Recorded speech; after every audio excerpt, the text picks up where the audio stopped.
Innal hamdalillah nahmaduhu wa nasta'inuhu wa nastaghfiruh wa na'udzu billahi min shururi anfusina wa sayyiati a'malina fa innahu may yahdihillahu fala mudilla lahu wa may yudlil fala hadiya lahu. Asyhadu an la ilaha illallah wahdahu la syarika lahu wa asyhadu anna Muhammadan abduhu wa rasuluh.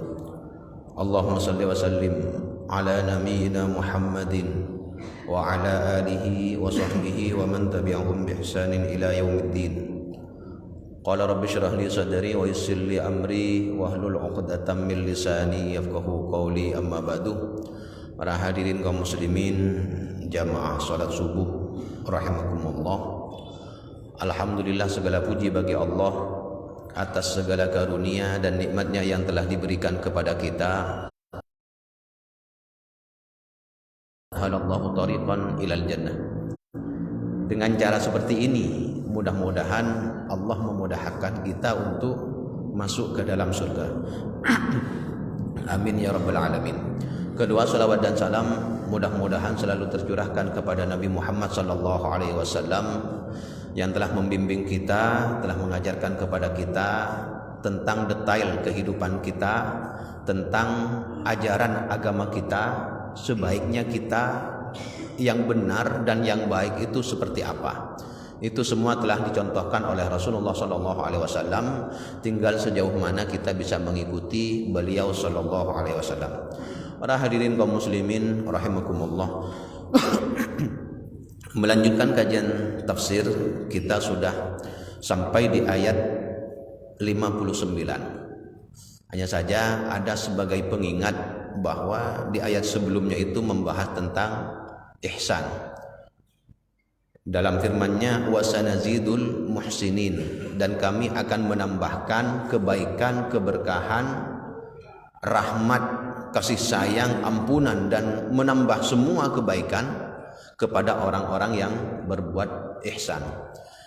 Apakah kita sudah mempraktikkan ihsan itu? Karena ihsan itu mencakup segala aktivitas kita, baik akidah, baik ubudiyah, baik muamalah maupun akhlak. Kemudian yang kedua, kita sudah membahas di pertemuan sebelumnya tentang apa yang dimaksud dengan kezaliman dan bagaimana kita menghindarkan diri dari perbuatan zalim. Oke, kelangkong. Terteka hajat jangan. Sedekah boleh.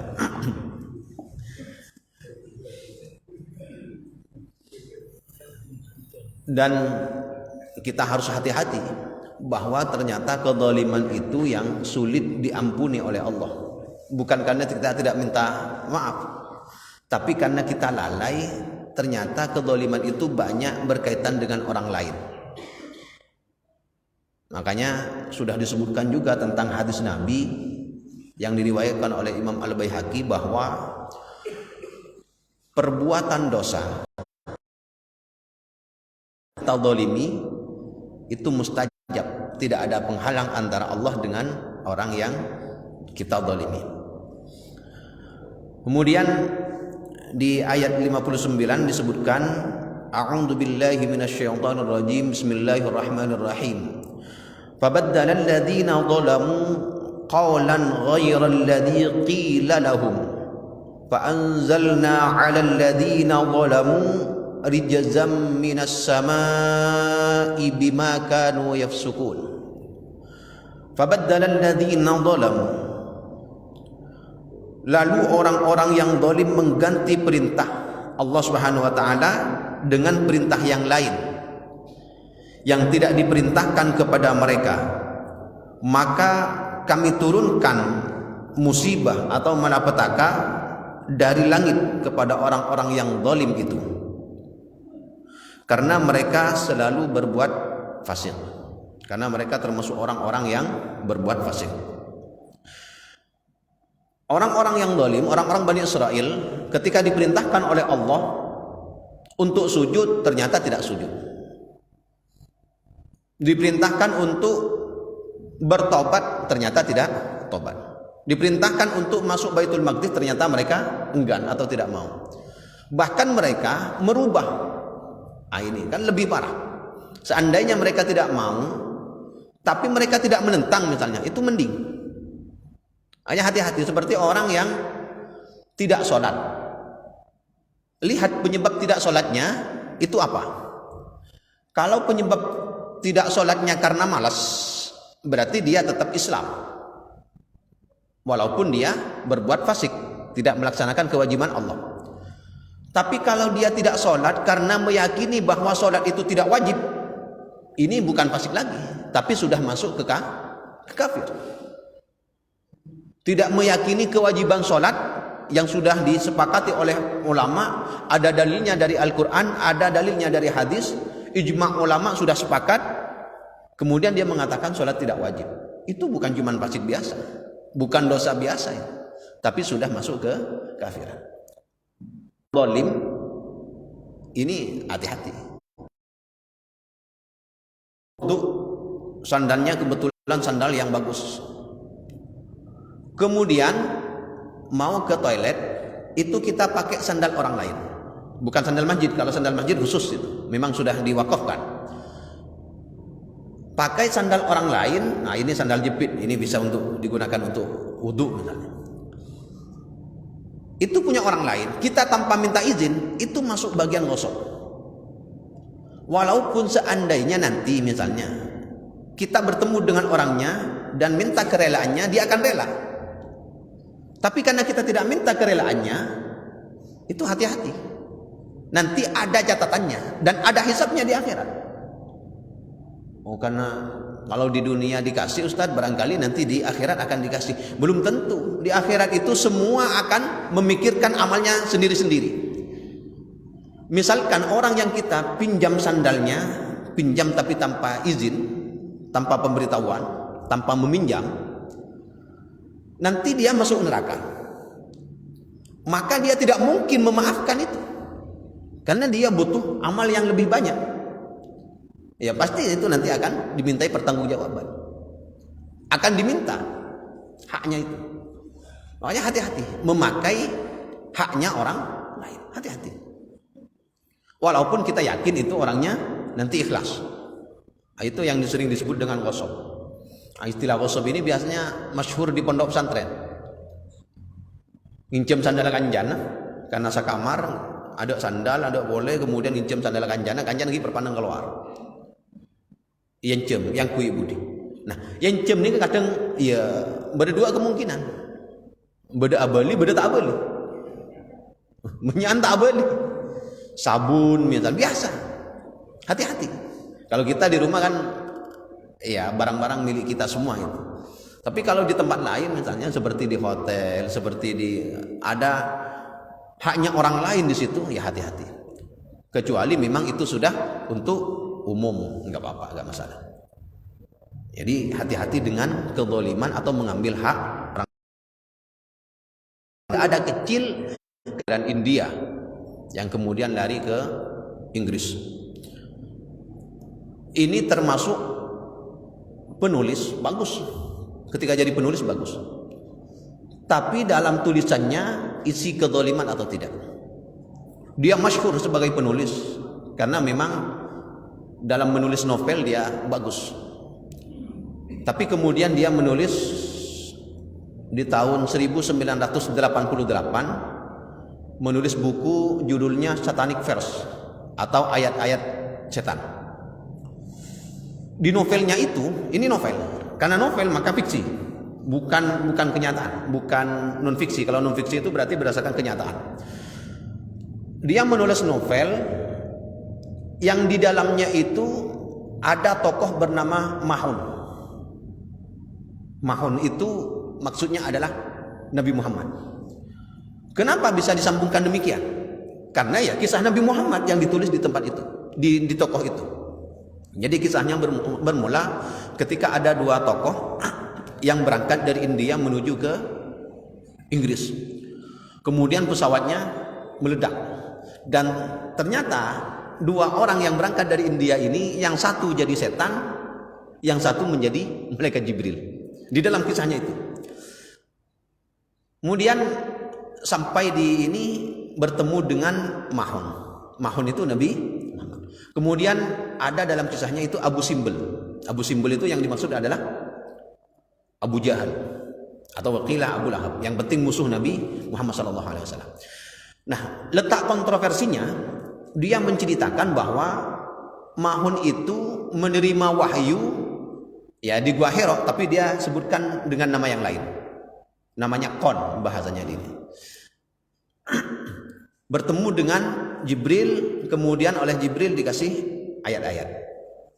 Di antara ayatnya ada sambungan dari surah lain, afara'aitumul lata wal uzza wa manata tsalitsatal ukhra. Apakah kamu tidak melihat Lata dan Uzza wa manata tsalitsatal ukhra, dan Manat, dan termasuk juga tiga yang lain. Ini maksudnya yang tiga yang disebutkan Manat, Uzza, kemudian Lata, Uzza, Manat, itu nama dari tuhan-tuhan orang Arab pagan, orang-orang Arab jahiliyah. Nah, setelah menyampaikan ayat ini ternyata atau menyebutkan ayat-ayat yang diperintahkan oleh setan ke dia. Bunyi ayatnya tilkal gharanikul ula inna syafa'atahunna laturtaja. Ini ayat gak ada dalam Al-Quran ini. Gak ada dalam Al-Quran. Tapi oleh tokoh yang laturtaja. Karena mengetahui bahwa kitab suci Muhammad yang diajarkan oleh Muhammad itu bukan dari Allah, tapi dari Muhammad sendiri. Muhammad yang membuat wahyu itu. Muhammad yang membuat Al-Quran. Nah, ini berat ini. Kisah tentang Nabi Muhammad tapi buruk. Menuduh Nabi itu menerima ayat-ayat setan. Menerima ayat-ayat setan.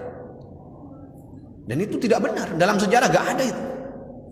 Coba baca Al-Quran, baca hadis, baca sirah nabawiyah. Gak ada yang menjelaskan tentang itu.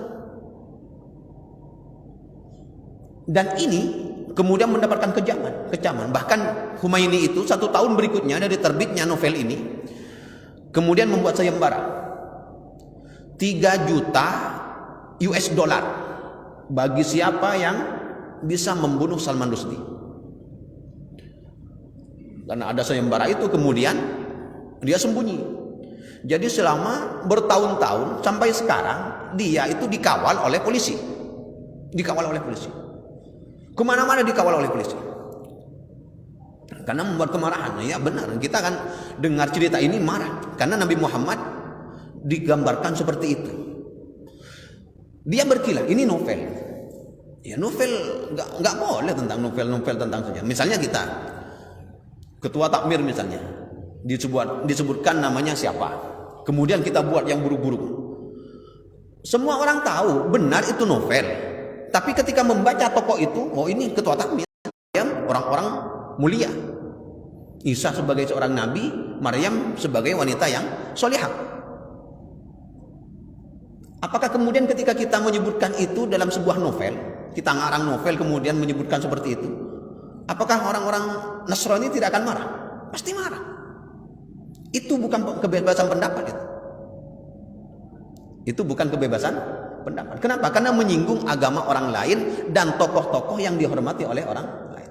Begitu juga dengan novelnya Salman Rushdie. Makanya kemarin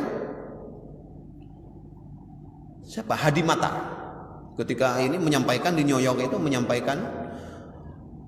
mau menyampaikan orasi, ditikam dia. Sampai matanya kena, jantungnya kena, pokoknya kena berapa tusukan itu. Itu akibat dari ulah dia sendiri sebenarnya.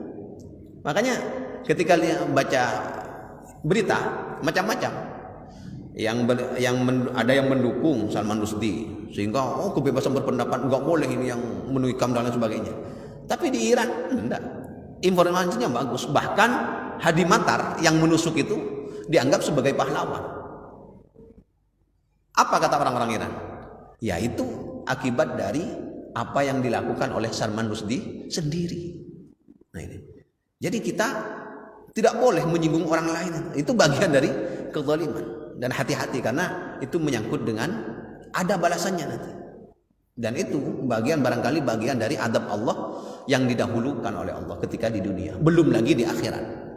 Karena yang dia singgung tentang Rasulullah SAW, dan itu jelas nyinggung Rasulullah itu. Makanya dunia Arab ketika itu banyak demo. Waktu itu saya masih kecil, tapi dalam ceritanya disebutkan seperti itu. Di Iran, di Saudi Arab, di Afghanistan, di India, mendapat kecaman itu. Di berbagai dunia Islam, berbagai negara Islam. Alasan misalnya kebebasan berpendapat. Yang terjadi di masanya Nabi Nuh. Pendapat pertama mengatakan itu mencakup seluruh alam. Tapi pendapat yang lebih kuat itu hanya khusus kepada umatnya Nabi Nuh. Karena dalam Al-Quran, wa ma kunna mu'adzibina hatta nab'atha rasula. Dan kami tidak akan pernah menyiksa hatta nab'atha rasula, sampai kami mengutus seorang rasul. Jadi kalau Nabi Nuh itu diutus di Yerusalem misalnya, orang Indonesia gak mendapatkan ajarannya, mestinya orang Indonesia itu gak disiksa oleh Allah, gak diadab oleh Allah. Hanya khusus kepada orang-orang Yerusalem yang ada Nabi Nuhnya, di mana Nabi Nuh diutus untuk mereka. Karena semua nabi sebelum Nabi Muhammad itu diutus khusus untuk kaumnya, diutus khusus untuk kaumnya. Ketika hanya di Mesir, ya berarti di Mesir saja. Di tempat lain enggak, karena mereka di tempat lain itu gak mendapatkan risalah. Beda dengan Nabi Muhammad. Nabi Muhammad itu untuk seluruh alam. Wa ma arsalnaka illa rahmatan lil alamin. Dan kami tidak mengutusmu Muhammad illa rahmatan lil alamin, kecuali sebagai rahmat bagi seluruh alam. Di sini alamin. Alamin itu jamak dari alam. Alam itu berarti semesta. Berarti kalau alamin, alam semesta, semua alam. Alam manusia, alam jin, alam binatang, alam tumbuhan, alam malaikat. Jadi Nabi Muhammad itu rahmat bagi seluruh alam. Bukan cuma dunia saja, bukan hanya untuk manusia saja, tapi semua makhluk Allah Subhanahu wa taala. Termasuk juga jin. Kalau nabi-nabi yang lain enggak, khusus kepada kaumnya dari golongan manusia. Nabi Muhammad beda. Ini. Dan siksa atau adab yang diturunkan Allah kepada Bani Israel khusus kepada orang-orang yang zalim, yang tidak membangkang, tidak. Jadi orang yang tunduk masuk ke dalam Baitul Maqdis itu tunduk, nggak mendapatkan sisa. Yang mengucapkan istighfar, mohon ampun kepada Allah ketika masuk, tidak mendapatkan sisa. Hanya khusus kepada orang-orang yang zalim saja. Nah, ketika disebutkan rijzam minas sama, adab dari langit atau musibah malapetaka dari langit, kalau itu karena bumi, karena hukum alam, itu harus melalui proses. Pertama, penggundulan hutan, ditebang dulu sehingga kemudian tidak ada penguat.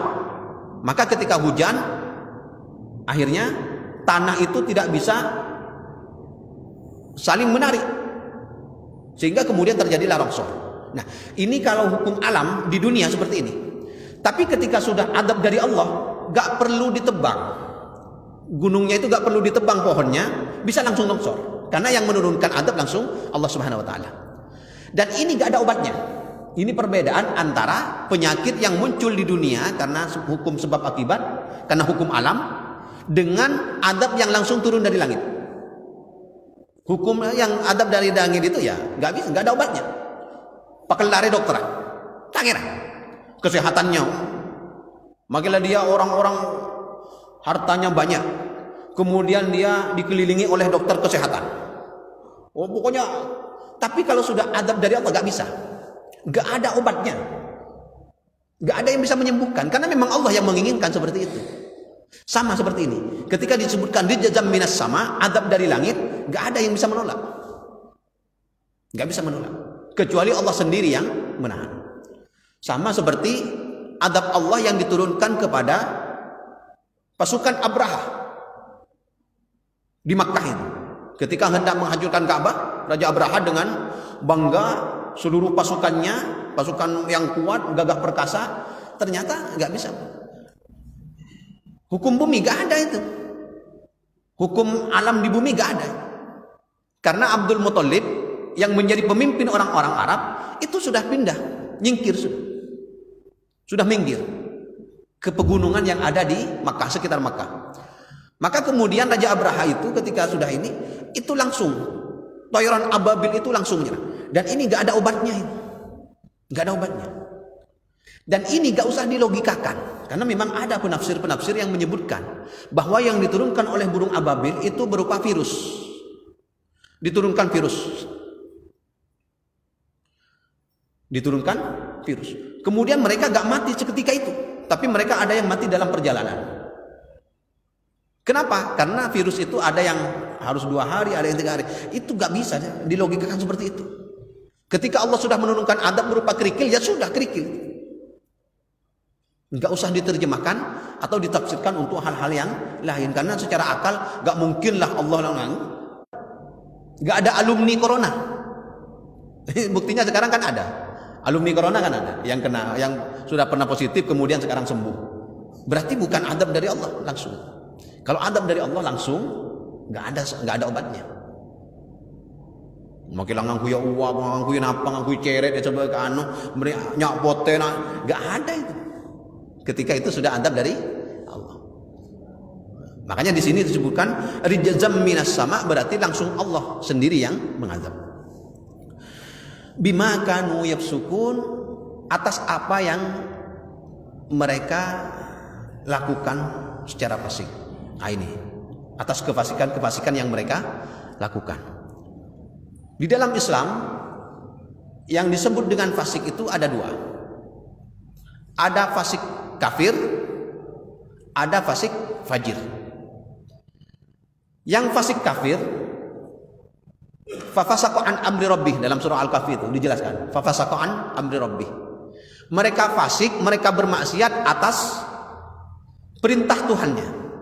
Dia gak mau berakidah, dia gak mau masuk Islam, gak mau bersyahadat. Nah ini fasik kafir.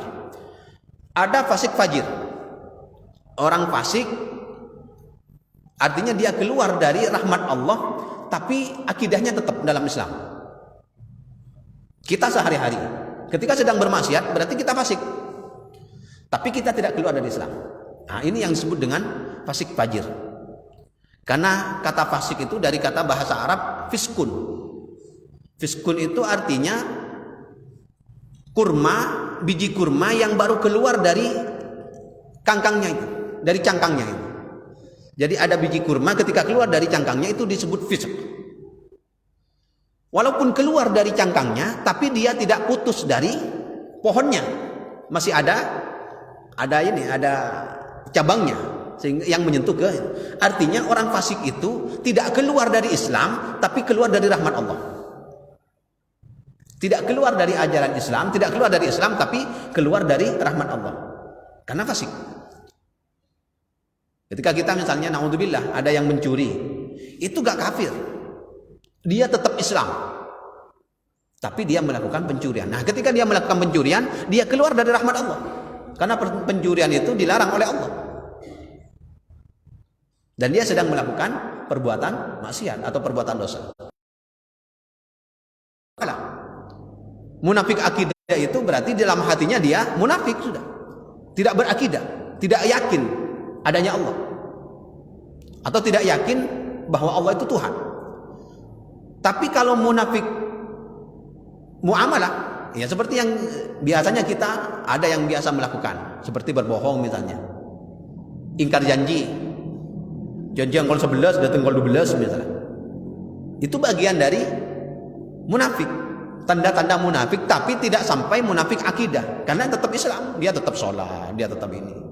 Makanya nggak boleh kita kemudian mengatakan, oh tokoh itu munafik. Nah, hati-hati itu. Munafik apa dulu? Munafik akidah apa munafik muamalah? Kalau munafik akidah berarti dia orang kafir. Tapi kalau dia cuma sekedar ingkar janji, tapi dia tetap meyakini bahwa Allah sebagai Tuhan, maka dia munafik. Nah makanya di kasus yang terakhir tentang seorang perempuan yang datang ke masjid untuk sholat, tapi dia tidak pakai jilbab, kemudian ditegur oleh salah satu jemaah, wakilah itu takmir. Nah, takmir, ngasih teteh takmir. Jadi ketika dia masuk ke masjid nggak pakai jilbab, mau sholat maghrib, kemudian dia menceritakan seperti itu, didramatisir. Hati-hati itu. Kita kebaikan itu sering didramatisir oleh keburukan. Ketika datang ke masjid, kemudian ada orang yang menegur dia karena dia nggak pakai jilbab. Bahasanya, bahasa orang yang menceritakan ini, bahasa korbannya mengatakan, saya dilarang ke masjid karena nggak pakai jilbab. Padahal kalau dilihat dari CCTV nggak seperti itu. Cuman dia ditegur saja, yang kan biasa, dinasehati. Beda orang yang tak godungan bah antar ke masjid. Di antara jemaah itu kan kita nggak bisa kontrol. Di antara jemaah itu kan ada yang ketat. Biasanya bisa jadi dia bilang mun ke masjid tak kodungan. Atau bisa juga sampai ada yang lebih keras lagi. Mun ke masjid tak kodungan tak oleh. Mun tak kodungan tak oleh ke masjid. Nah, ini yang agak ini. Makanya kita dalam melaksanakan kebaikan, kebenaran itu hati-hati. Ada caranya juga. Enggak bisa sembarangan kita. Terutama tentang kritik. Karena kritik itu jangankan ucapannya, kritik saja orang dikritik epang lobei la aroma salah. Ketika kita negur orang, ketika misalnya walaupun dengan cara yang halus, itu sudah merasa berat. Kenapa? Kan diposisikan sebagai orang yang salah karena tak kodungan. Kemudian yang kedua, dengan kata-kata yang kasar. Apakah ini teguran? Enggak. Ini artinya saya ingin menyampaikan bahwa ketika kita menegur orang itu hati-hati. Harus disampaikan dengan cara yang halus. Imam Ahmad bin Hanbal pernah mencontohkan tentang kritik ini.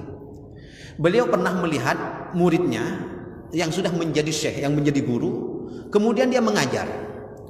Di siang hari, dia, ya ini bukan dia ya sebenarnya, tapi memang disediakan tempat, di tempat yang teduh di bawah pohon, sementara sebagian muridnya itu ada di tempat yang panas.